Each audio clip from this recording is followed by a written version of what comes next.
ایک شخص جنگل میں راستہ بھول گیا۔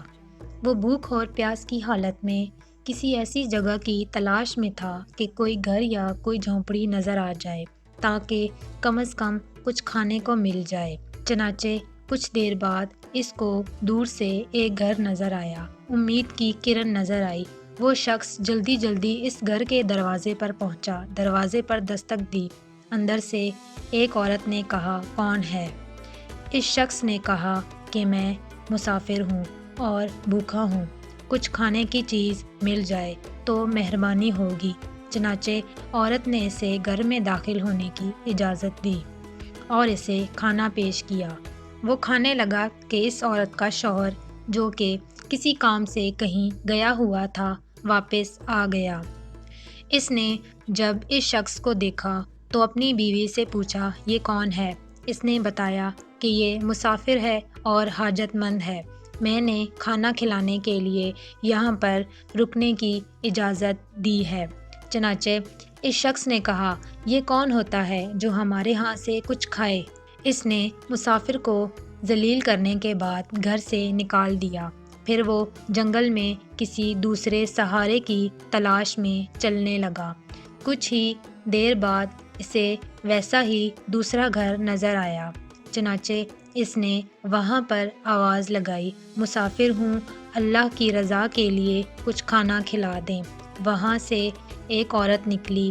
اس نے اس شخص کو ذلیل و خوار کر کے کہا کہ جاؤ یہاں سے، ہم تمہیں کھانا کیوں دیں؟ وہ مسافر شرمندہ اور مایوس ہو کر جانے لگا کہ اس عورت کا شوہر آ گیا۔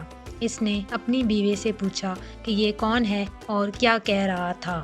عورت نے کہا کہ مسافر اور حاجت مند ہے، کھانا کھانے کے لیے آیا تھا۔ میں نے کہا جاؤ۔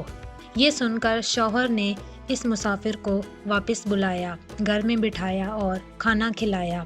وہ مسافر بہت حیران ہوا۔ اس نے میزبان سے کہا کہ مجھے یہ بات بہت پریشان کر رہی ہے کہ میں جس پہلے گھر میں گیا وہاں پر مجھے عورت نے اچھی طرح سے کھانا پیش کیا اور مسافر کی طرح میری مدد کرنے کی کوشش کی، مگر اس کے شوہر نے مجھے ذلیل کر کے بھگا دیا، اور آپ کے ہاں آپ کی بیوی نے بالکل اسی شخص کے جیسا رویہ اختیار کیا اور بھگا دیا، اور آپ نے اس عورت جیسا رویہ اختیار کیا۔